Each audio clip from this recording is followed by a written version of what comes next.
Okay, that, let's say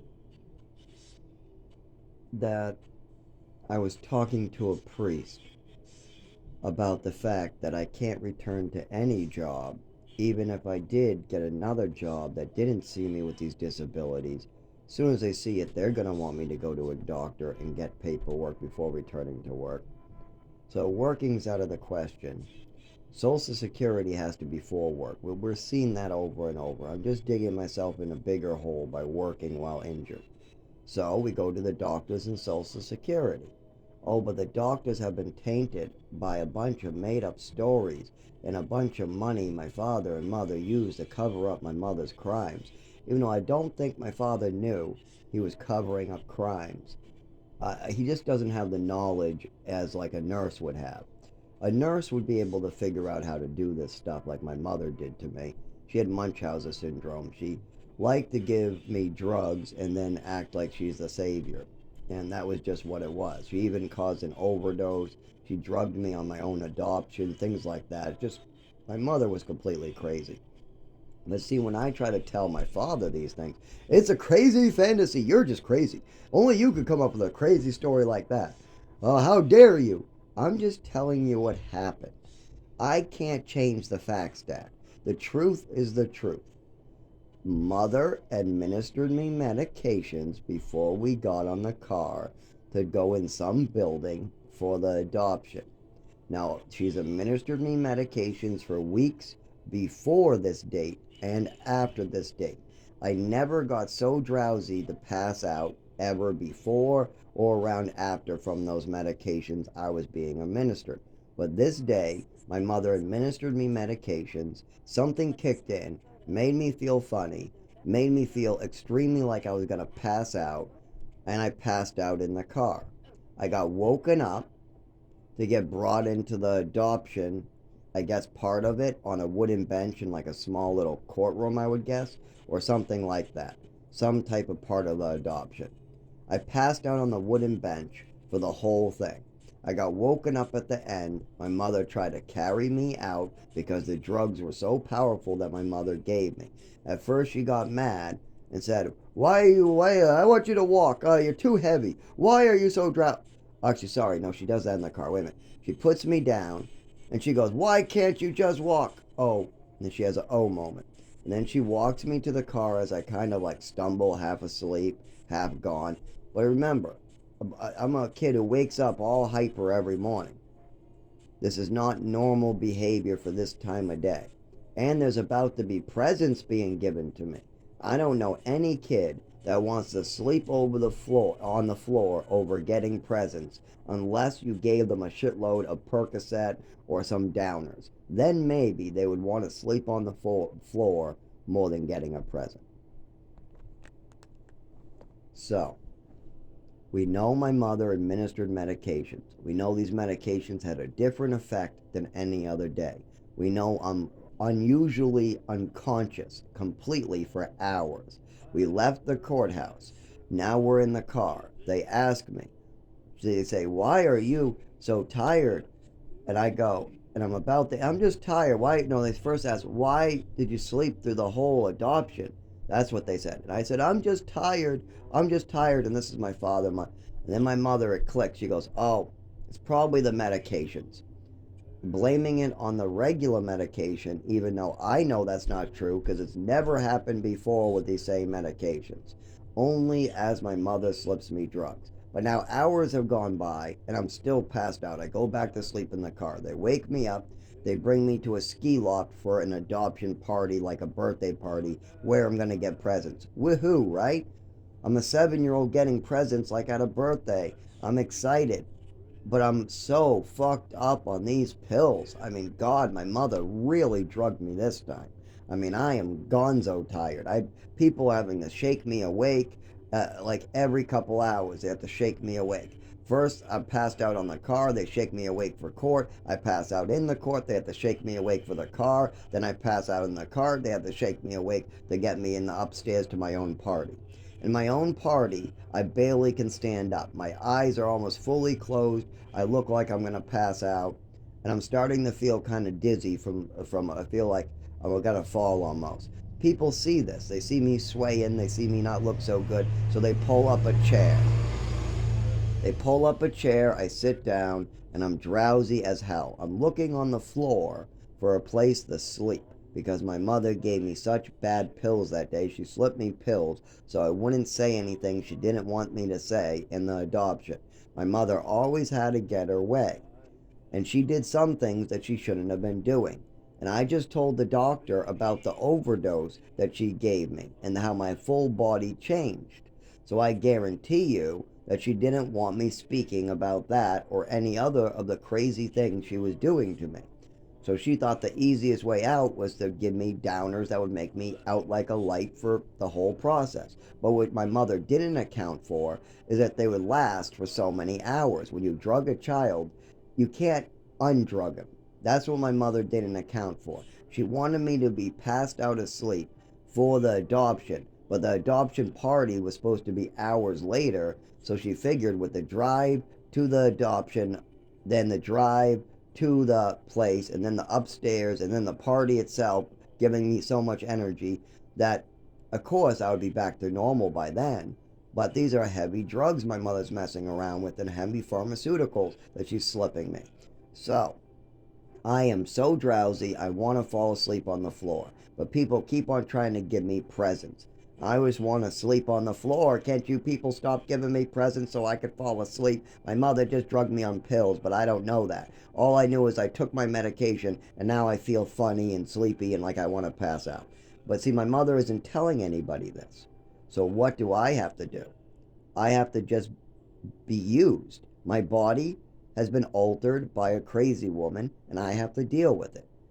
Okay. How about everybody else, every adult at the party? They keep on coming up. Aren't you happy to be in this family? You just got adopted. I'm giving you a gift. Aren't you happy to be getting this gift? My mother's going, it must be depression. It must be depression. It must be depression. It must be a mental illness. As she knows, she just gave me drugs. Okay. How about everybody else when I tell them I'm tired, I'm tired, I'm tired? Does anybody think it's weird that a kid is tired? Oh, yeah, they think it's weird, but they blame the child for being so tired after a mother drugged him. So every time my mother would do something like this to me, the whole family assumed something was wrong with me because my mother gave me pills and she's not telling anybody that. So all they're seeing is a 7-year-old at a party getting gifts who looks like he'd rather sleep on the floor than get these gifts. And they're right. I was so drugged up, so tired, that all I wanted to do was close my eyes and sleep on the floor. But by now it's in the afternoon. It's like 11, 12, and I'm getting gifts, and this has never happened before. And the whole family is weirded out, and my mother's talking depression. But there was pills involved. Okay. After all this happened, and teachers and doctors started to get involved with my mother's behavior and started to realize there were sudden changes in my body that were really bad, what did they do? They started to try to do like physical therapy, speech therapy, things. Oh, no, my mother wants to go to Texas. My father doesn't want to take the job in Texas. He says that's a bad idea. But my mother says we should go to Texas for a change in scenery all of a sudden. She leaves her job, she leaves her friends, she leaves her family members. My father leaves all his friends. They sell their house, all on a whim that my mother wants a change in scenery. My dad got a job offer. He'll leave out the part about the argument. See, this is where they get confused. My father will say, no, we left for a job offer. But was it really because my father got the job offer and did not want it? So he's leaving out information. So if I tell somebody we went to Texas on my mother's wanting to go to Texas, okay, that makes sense only if you have the context that my father got the job interview and did not want it. Sorry, the job offer in Texas and did not want it. Once when you know that my father did not want the job in Texas and my mother decided she wanted to override him, that's when my mother was the one who wanted us to go to Texas makes sense.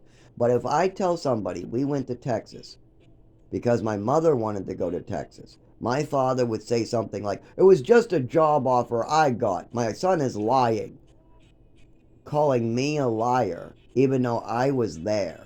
I was a witness. I was the tiebreaker. Why was I a tiebreaker then, Dad? If it was your job interview and you wanted to go, then why did I have to vote with Mom while she convinced me in another room? Why was I a tiebreaker if you got the job offer and you just took the job offer and that's all there was to it? Because you're lying and making me dragging my name through the mud, making people think I'm some fantasy spinner. When I tell people that I went to Texas because my mother wanted to go to take my father's job offer, even though my father didn't want to take it, they see it as we went to Texas because my mother wanted to go. But then they ask, let's say they ask my father, did you go to Texas because your wife wanted to go? He'll say, it was a job offer I got. We went because I got a job offer. Then that makes me look like a fool making up a story. So that makes my credibility go down points and means that I could not get the health care I need because people aren't understanding my past and why things were done in a certain way. Like how my mother was the one who wanted to go to Texas. My father said no, I was the tiebreaker. Yes, my father got the job interview, but my mother was the one who wanted to take it, not my father. But see, my father leaves out context because maybe he doesn't remember. Well, if you talk to me, the person who was there, I was there, Dad. I remember. So great. You can use my information because it's good, it's honest, it comes with context, comes with everything you need to know, even my parts about me playing with matches. Most people would say my mother was nuts. She made up a story about me burning down the house. But instead, I give context. I talk about how I was a 5-year-old who saw a candle, took a book of matches off the counter, went to a closet, tried to look at the glowy thing, left them on the floor with nothing burnt, and then ran off. And then my mother tried to convince me that that meant I was trying to burn down the house, which then she told me to repeat, and I did. You have all the context there. My mother was pushing a narrative. But see, my father has no context. All he has is, as my son said he was burning down the house, and so I think he's burning down the house. And my wife said he's trying to burn down the house. So he did. That's all my father has. For a 5-year-old, do you see how ridiculous this is? My goddamn nephew tried to do the same thing at 5, 6 years old or whatever. I remember Gabby being about 2 or 3 and him being like 6 or something and bringing a stolen lighter to school. But did I think he was trying to burn down the school, even if he told me that he was bringing it there to burn down the school because somebody else told him to say that? No. I would say, who told you you were trying to do that? Oh, my friend Chad said that by bringing a lighter to school, I could be trying to burn it down. Well, that's not true. Did you want to burn down the school? No, I just wanted to see the lighty thing. I wanted to see the light. Oh, so you wanted to hit the button on the lighter to see the flame? Yes, it looks, I just wanted to see fire. Oh, see, you don't have a word for that. That's called being a child and not knowing what you're doing. Children don't always know what they're doing. It's impulsive. You see something, you do something. That's simple. But see, adults like my mother and father will tear people apart, will literally tear apart a child's psyche just because they don't understand that a child is a child. A 5-year-old child is not a teenager, and a teenager is not a 30-year-old, and a 20-year-old is not an 80-year-old, and vice versa. Each person has their own personality traits, but they're all of different ages. Now, you can be an old soul. You can seem like an old person while being young, like I do to people. But at the basics of knowledge, if you are 5 years old and you think Santa Claus is coming down a chimney by itching his nose, and your mother tells you something like biting or sucking on your skin, it's not really biting. It was more of leaving hickey marks. I sucked on my skin and tried to feel like what my nervous system felt like because it would change. The nurses and not the nurses, the teachers, the teachers were calling me into the hallway and asking me about the sudden change in my movements, walking, writing, the talking, all of it. Sudden change. That's the words the teachers used. Sudden change. Not that they noticed that I had this from the beginning in all my schools and it's been no. This was a sudden change. My name changed overnight, how I wrote it. My voice and the way I spoke changed overnight at a period of time. The people noticed this, and then my mother brought me to Texas, New Mexico, Maine, and then back again. So right as this sudden change happened to me, my mother decides to go to Texas after my father says he doesn't want the job. And that's a key point right there. But see, my father says it was just a job interview. It was just a job he was taking. That's it. Oh, it was just a job and I took it. But did you? I remember you saying no to the job until my mother decided to say yes. And then I remember you guys putting pressure on me, a 7-year-old child, to say yes or no. As I said no, and then I said yes, and then I said I don't know, and then I said no, and then I said yes, and then I stuck with yes, but then I said no, it might be cold, it might be windy. Then my mother brought me in a room trying to get me to stick to yes.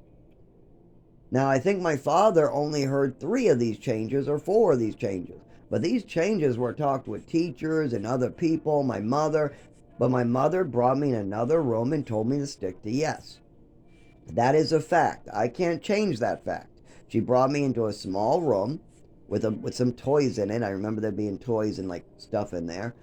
And then she sat me down and asked me why I'm afraid to go to Texas. I said something bad might happen. There might be wind. There might be hurricanes. There might be tornadoes. I don't know. There could be something. I don't know. And it could be bad. She said, no, no, no. Stick with your yes. Came out of that room saying, yes, okay, yes, is my answer. While crying, by the way, because of all this pressure they're putting on me. And then my father spends the next 15 years blaming me for being the tiebreaker, and now he changes his story to, I took a job offer. So you're the one responsible for everything that happened in New Mexico and Texas. You chose to go to Texas all on your own, Dad. It had nothing to do with Zach or Patricia or any. Well, no, that's not true. Of course it's not, because you said no, you didn't want to go. Then you put it up to a vote because Patricia did want to go. And then you put the tiebreaker to a child. That is what happened. Now, when I say Patricia wanted to go, and she's the reason why we went to Texas, because it was me and Patricia who decided to go to Texas, and my father wiped that in my face, wiped that in Patricia's face all the time. You guys are the ones who wanted to go to Texas. I wanted to stay in Westford. You guys are the ones who wanted to go to Texas. I stayed in Westford. It's all the kid's fault. He was the tiebreaker. He wanted to go to Texas. He wiped that in our faces for 10 years. So he can't go back on that now unless he's a piece of shit. If you change your story that much, then you're the biggest piece of shit in the world. And if you don't know what your story is, then you shouldn't be speaking on it until you get context from the people who were there. Well, who was there in these situations? You have Zachary, you, and Patricia. Well, Patricia did something stupid with some alcohol while her liver failed and was popping some pills right before that. So she's not here no more.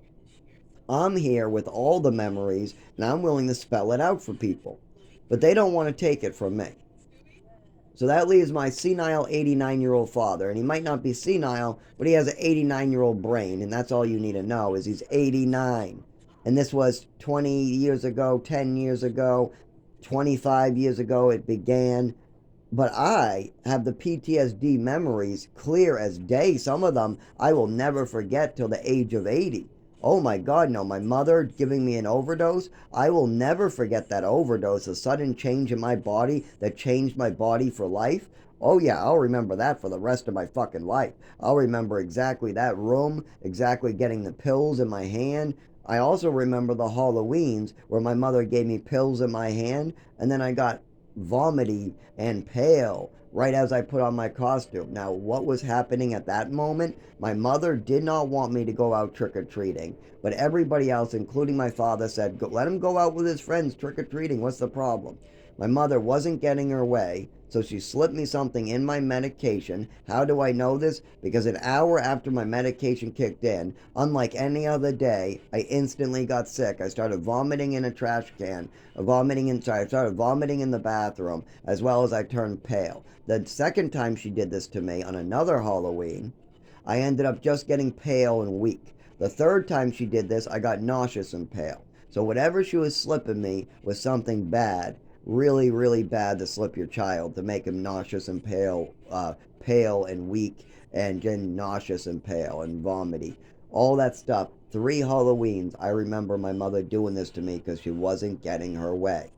Now, it wasn't all 3 in a row. It was like 5 years. It was between 5 or 6 years, 3 of them. 2 of them seemed to be back to back, 2 years in a row, and then one was spread out. But she did this. She gave me medicine before I was supposed to be going out trick or treating, putting on a costume, because she didn't want me to have candy and she didn't want me to go out trick or treating. She said no. My father and everybody else said yes. They were going to stick with the yes and let me go out with the other kids. There was other parents there. There was people keeping an eye on us. There was no reason not to let me be a normal kid. But instead, she drugged me. Then she looked through the bathroom every 15 minutes or try to check on me until I looked sick. And then she goes, "Look, he's sick. Sorry, he can't go out. He's sick." And I was. I was truly sick. I wanted nothing more than to go out, but I was truly and utterly sick because of the meds my mother just gave me. And now I'm 32 years old. You think anything's any better? You think anything's going any better? 32. You think my mother's dead, so that's not any better. My father's 89, and he wants to go to his grave killing me. He wants to go to his grave with a big sin on it and a big evil act, and I'm going to die a early, painful death because of his choices to keep a secret and not try to handle his business. His skeleton's in his closet. He wants to bury with me. He wants me to be his savior, the one who dies for his sins. He wants me to take all his sins for him and then just die.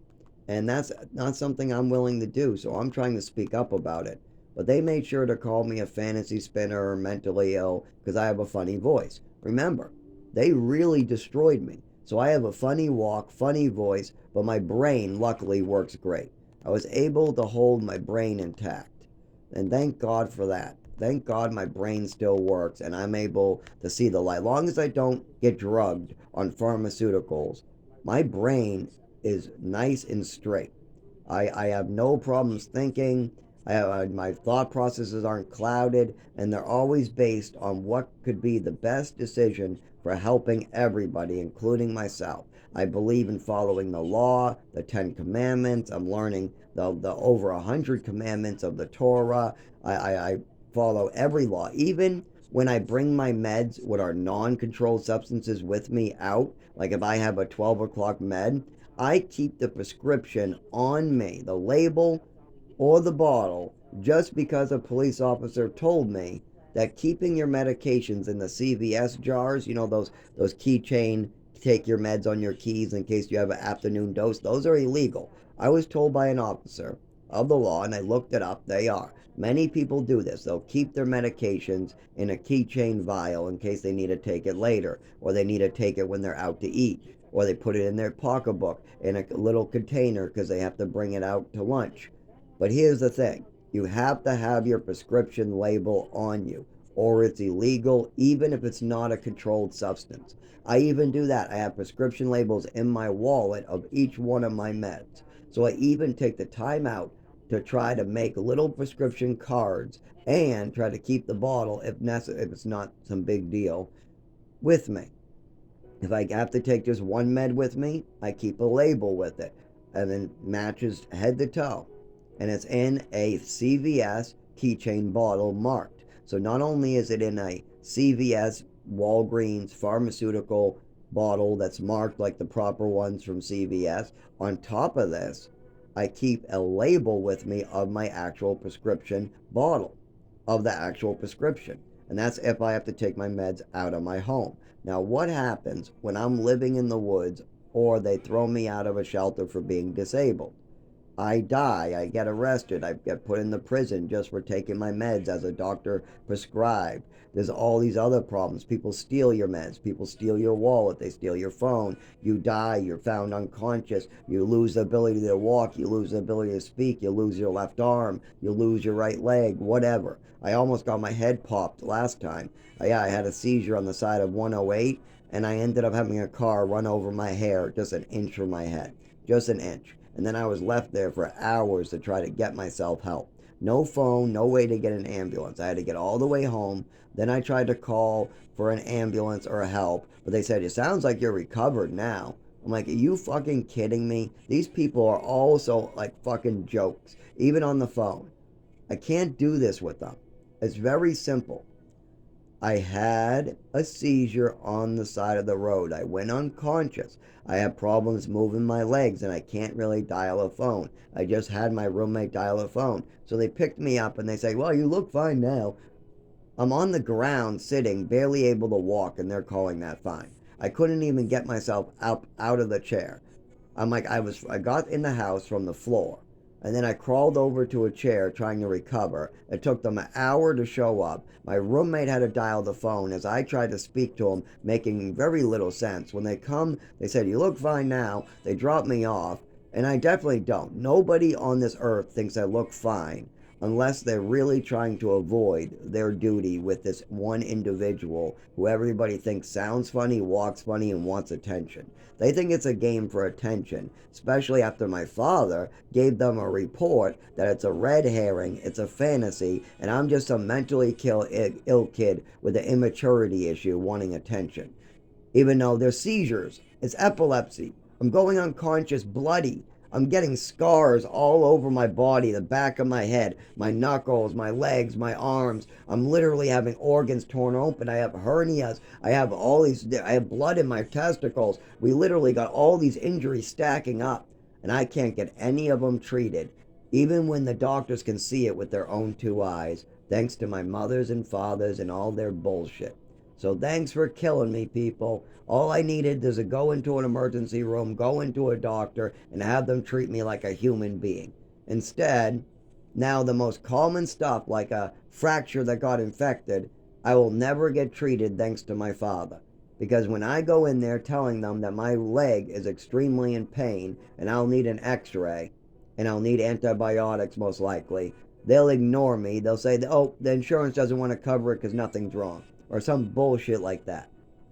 I get bullshit. I had to do 3 CT scans. They lost 2 of my CT scans because they wanted to see me crawl across traffic again. Look at the funny kid playing the game, crawling across traffic again on his hands and knees like a baby. Look at him play his game down there, crawling across traffic. Let's lose the CT scan. We'll make him do it again. All because of my father's and mother's reports. And they'll try to feed you some bullshit too about at 18. Oh, all your medical records disappear. If you're in a wheelchair and you're 19, all your medical records disappear about whatever polio you had. If you got polio at 17, all of a sudden at 19, it all disappears. It all disappears. Your doctor's paperwork, it all goes away. And that's just bullshit.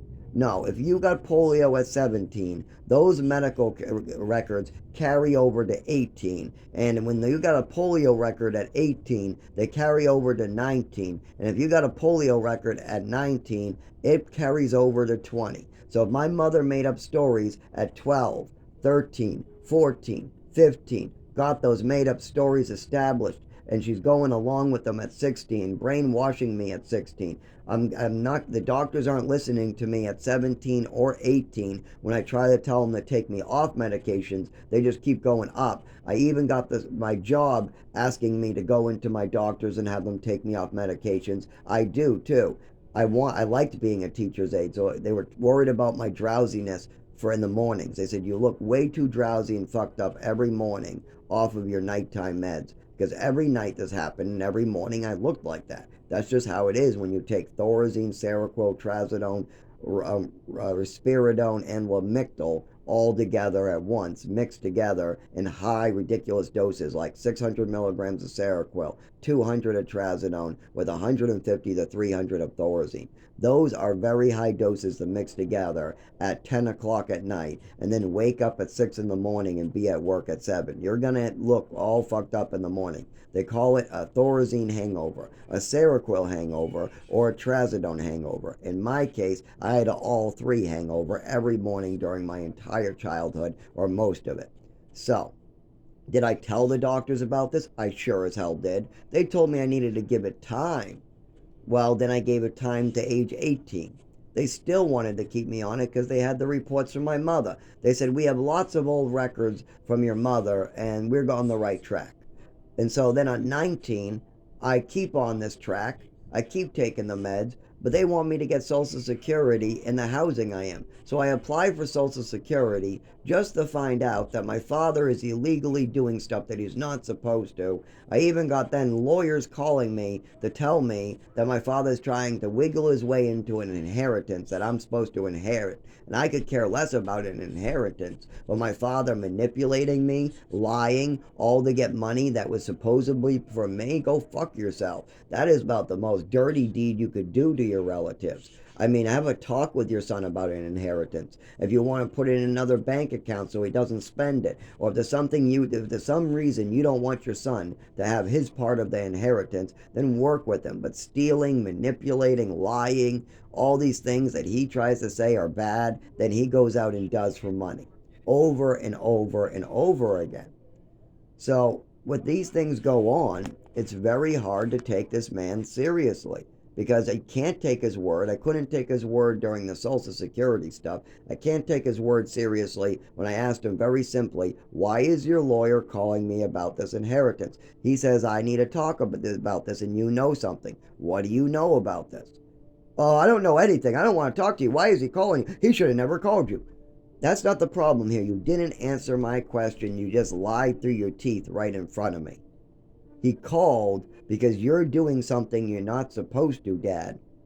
Lawyers have a legal responsibility when it comes to committing crimes. And stealing another man's inheritance by lying, manipulating, leaving out information, and withholding rides while keeping him locked up in your house and calling people like Dan or your son Tim to try to cut off transportation, that is illegal.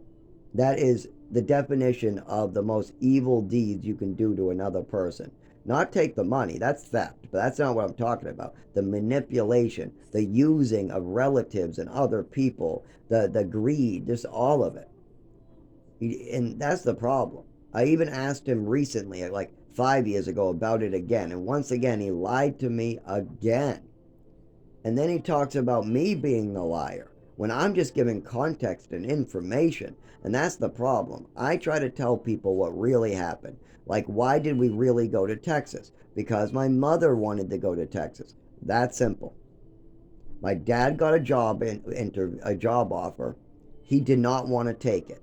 But my mother did want to take it, and they used their son as a tiebreaker. That is why they went to Texas, is their son took the mother's side and they went to Texas against the father's wishes. That is what happened with Texas. But now, many years later, if somebody like a social worker from the state who wants to get me Social Security, or maybe one of my bosses, or maybe a doctor wants to ask about my background and history, do you think that he has any clue how to truthfully answer that question? It's very honest. Why did you move to Texas? Because I got a job offer. I did not want to take it. My wife did want me to take it, and we used my son as a tiebreaker, and he took my wife's side. That is the honest truth. But if you say, I got a job offer and I took it, you're misleading and you're lying. Because now they don't understand why your wife would be involved in wanting to go. Why would your wife do something that she did wrong and then want to go to Texas out of the blue, even though you didn't? What is all this other stuff your son is talking about? But see, my father won't want anybody to know about all this other stuff. So he just makes simple one-word sentences and calls me a liar right after. Oh, I went because I got a job offer and I just wanted to take it. Oh, and my son, everything he says is a fantasy and a red herring. Don't believe him. It's all a story. There you go. Done. Don't call me again. I'll call a lawyer if you call me again. And then I'm left here to die in pain, suffering for his sins, his misdeeds, and his wife's misdeeds.